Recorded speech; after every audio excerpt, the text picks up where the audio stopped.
He's the board president of the Enid Young Professionals. Keegan, thank you for joining us this morning. Good morning.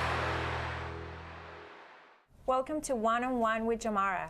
Our special guest today is City Manager Jerald Gilbert. Mr. Gilbert, thank you for visiting with us today. Well, good morning, Jomara. It's a pleasure to be here again. Thank you. We appreciate your time, and we know that we're coming into a brand new year, but we want to go over your biggest accomplishments of 2016. What are your most significant accomplishments of this past year? Well, thank you for asking. I think probably the biggest accomplishment, not just for me, but for the city, is the citywide vote that was conducted on the Kaw Lake sales tax election.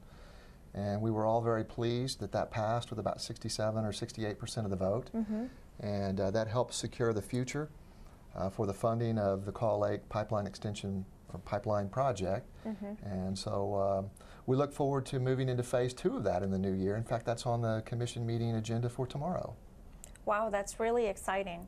And I know that if people need to know more information on that, they can visit our website, and there's all kinds of information on the phasing of the project, and as well as updates on the cost. Is that correct? Yes, there is a button on the website you can click on that takes you to the Kaw Lake stuff. It shows all the presentations we've done that the city staff has presented to the commission over the past year with Garver's recommendations, and it does talk about cost estimates.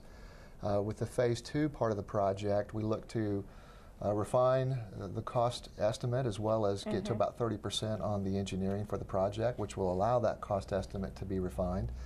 And so that's going to be about a 15-month process. About this time next year or so, we should have a better idea of what the costs are going to be and be preparing for the next phase, which I guess will be phase 3 of the project. Well, great. Now, for this coming new year, this brand new year, right, what challenges the city of Enid faces in 2017? Well, the city's got several challenges, but I'd be remiss if I probably didn't mention a few other things notable that happened in 2016. Yes.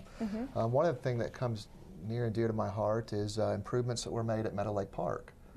And those are improvements that they don't just happen in a year or two. They've happened over the course of 2 to 3 years. But we were fortunate to be able to open the new rides building at Meadow Lake that includes a concession area and restrooms.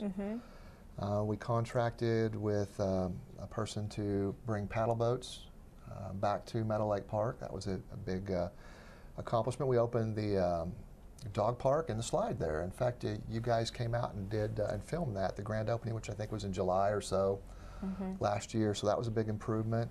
We were also looking at making some road improvements. We went a long ways on one of your projects, the Willow Road project. Yes, yep. And it's actually going to start this year, but all the work that's gone into it has been for many years that you and others have put into it. 66th Street's another improvement that will be coming soon. So those are some of the notable things. I'm sure there's a whole lot of other things as well. It was a good year, and we look forward to 2017 being an even better year. Well, that's great to hear. We hope that as well. Yes, yeah, and so as moving on to some of the challenges that we have in the new year, clearly I think we're in pretty good shape moving forward on the engineering on Kaw Lake. So really the next thing that everybody talks about and everybody's right on is our streets. Yes. We need to improve our streets and roads in the city.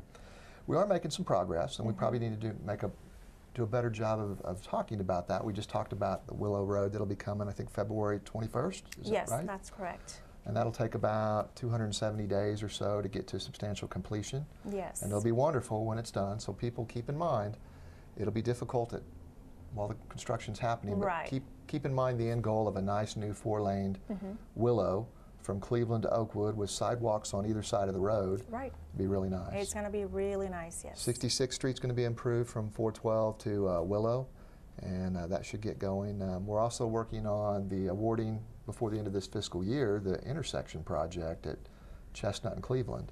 That's so there will be some work going on that people will see even this month with moving some utilities around that intersection to prepare the way for that.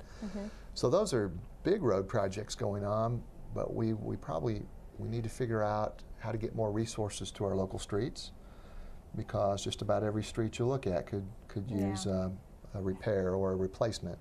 And so we'll be looking to do that. That's really the top of the commissioner's agenda, I believe, and it's really at the top of mine. So Of course, we have to and want to maintain everything else we have. The first big improvement that we have, though, the biggest complaint I get from citizens is paint the lines on the street. We obviously haven't done a good job in that for a while, but we're fixing to do a fantastic job because we just bought a new street painting machine, and it's actually in Oklahoma City, and we're very close to getting it delivered to us. So once it does, every warm day we have that we can, we're going to be out painting streets. So people will see an improvement as soon as we start getting that done. The improvements that you've seen right now, ODOT's been working on our major thoroughfares through the city, 412 and Van Buren, and you can see what a difference it makes when you put a fresh coat of paint on the street. Yes. So that's probably streets and being able to fund that's probably one of our biggest challenges. I left out a couple of accomplishments in 16 that we want to keep in mind too is we opened the new Academy store. So that was a big improvement, I think, in the city. It filled a sporting goods gap. We're happy and excited about that. So I wanted to make sure I mentioned that. Yeah, and I noticed that that area keeps very busy. So yes, I'm sure that's a really good asset to the city of Enid. Hopefully those cash registers are ringing, bringing in that sales tax to the city. Yes, we hope that too. Now, Mr. Gilbert, what can Enid citizens do to make this a better community? You know, that's a great question. There's several things that citizens can do. One of them was in the newsletter that just went out or is getting ready to go out for January that talks about volunteering. And I'm not even talking about volunteering to help the city, although if you want to volunteer to help us, we've got plenty of jobs, and feel free to call me, and I'll tell you how to do that, or email me here in just a minute. But we can use all the help we can get, but really you can help your community by working with some of the local charities that we have. Some that come to mind, there's a bunch of them, but some that come to mind, Hope Outreach, Park Avenue Thrift, Loaves and Fishes, your local churches. They're all doing things that benefit the community and make the community better for all of us. Something else people could do that would really, really help is the city tries hard to maintain what we have, but city employees can't be there to do every single thing. So, you know, just some simple things like picking up a piece of trash that's laying on the street is a significant contribution, because that piece of trash is going to lay there until somebody picks it up, whether it's a city employee or whether it's the wind blowing it in somebody else's yard. Right. So if people would certainly consider helping out in those ways, and there's a myriad of other ways they can help in. I guess the important thing is just reach out and help, and then neighbors help neighbors. If neighbors would help neighbors, that would probably solve most or all of our problems here in the city. Yes, that's right. Also, we in engineering are pro save water. I know we have the colleague project coming in, but save water. Water conservation, that's very good, Jomara. Yeah. I need to practice that better myself. For instance, when you brush your teeth, don't let the spigot run. That's wasting water. Right, right. And now you mentioned that if people need to contact you, what's the best way to reach you? Anybody out there in the public can reach me directly at 580-616-7245, or you can email me directly, jgilbert, J-G-I-L-B-E-R-T, at enid.org.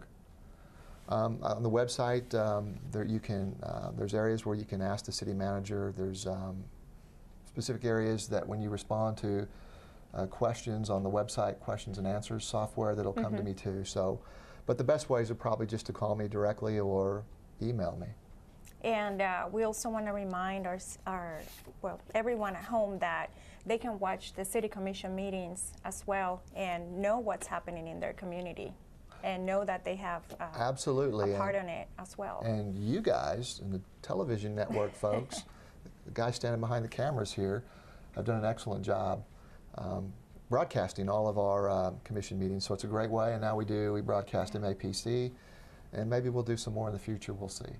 Okay, well, great. Thank you very much, Mr. Gilbert, for visiting with us. We appreciate your time, and we hope that this new year, 2017, keeps bringing great things to Enid.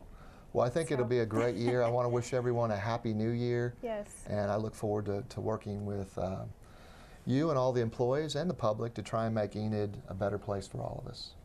Well, wonderful. Thank you. Thank you for watching One on One with Jomara.